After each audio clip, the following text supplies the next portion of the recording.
My story is called Puss in Boots. The author's name is unknown.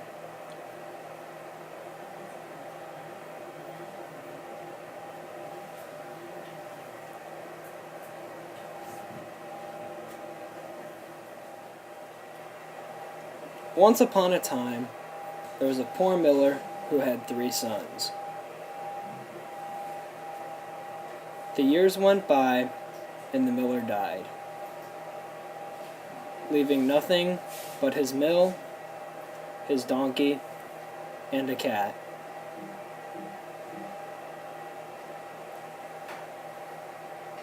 The eldest son took the mill. The second-born son rode off on the donkey, and the youngest son inherited the cat.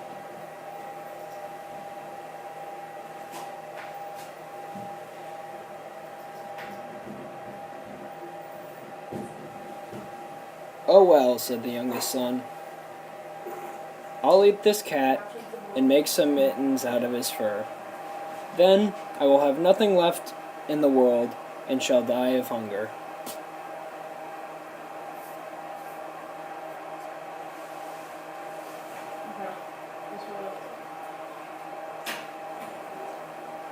The cat was listening to his master complain like this, but he pretended not to have heard anything. Instead, he put on a serious face and said, "Do not look so sad, master. Just give me a bag and a pair of boots, and I will show you that you did not receive such a poor inheritance in me."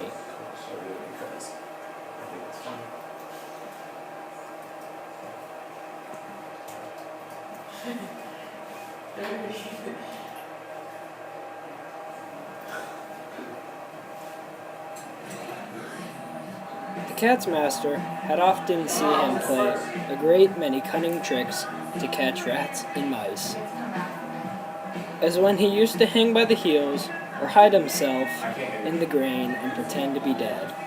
Is there an open computer? Thinking this over, he thought that it wasn't impossible, that the cat could help him after all.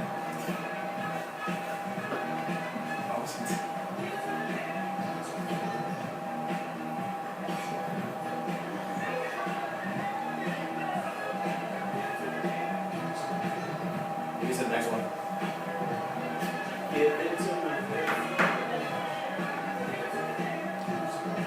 So he gave the cat his bag and spent his last pennies on ordering a fine pair of boots to be made especially for the cat. He put some bran and corn in his bag, and stretching as if he were dead, waited for some young rabbits to come, still not acquainted with the deceits of the world, to come and rummage in his bag for the bran and corn. Not long after he lay down, he had what he wanted. A rash and foolish young rabbit jumped into his bag, and Monsieur Puss immediately drew close to the strings and caught him. Proud of his prey, he went with it to the palace and asked to speak with his majesty.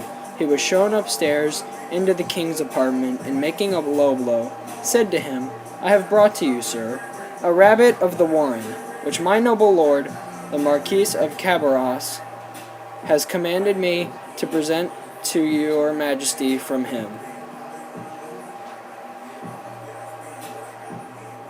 "Tell thy master," said the king, "that I thank him, and that he does me a great deal of pleasure."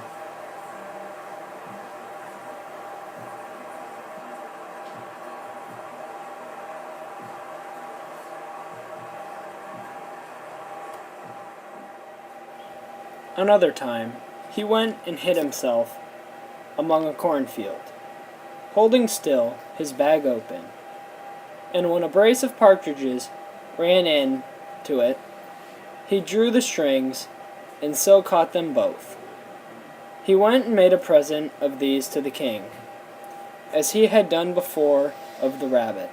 The king, in like manner, received the partridges with great pleasure, and ordered him some money for drink.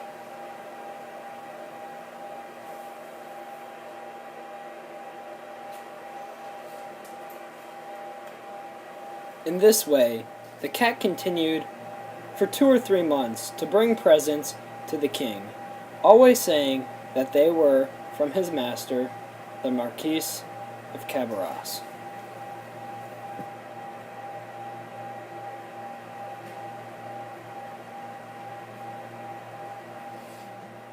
I'm worried. One day, in particular, he heard at the palace that the king was planning to drive in his carriage along the river bank, taking with him his daughter, the most beautiful princess in the world.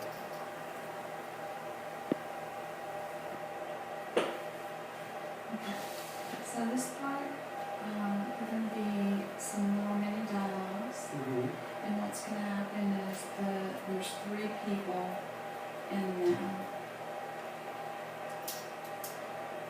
and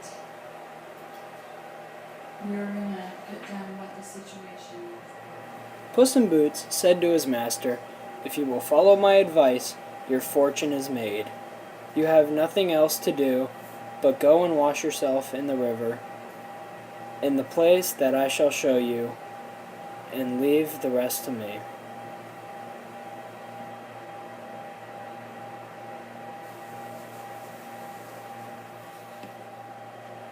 The miller's son did what the cat advised him to do, without knowing why or wherefore. While he was washing, the king passed by, and the cat began to cry out, "Help! Help! My lord, Marquis of Cabarrus, is going to be drowned."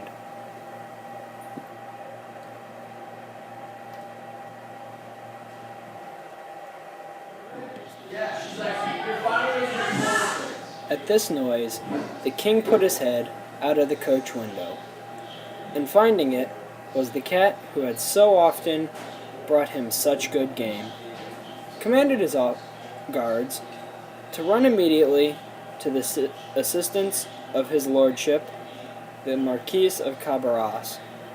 While they were drawing the poor Marquis out of the river, the cat came up to the coach and told the king that while his master was washing, there came by some rogues, who went off with his clothes, though he had cried out, "Thieves! Thieves! Thieves!" several times as loud as he could.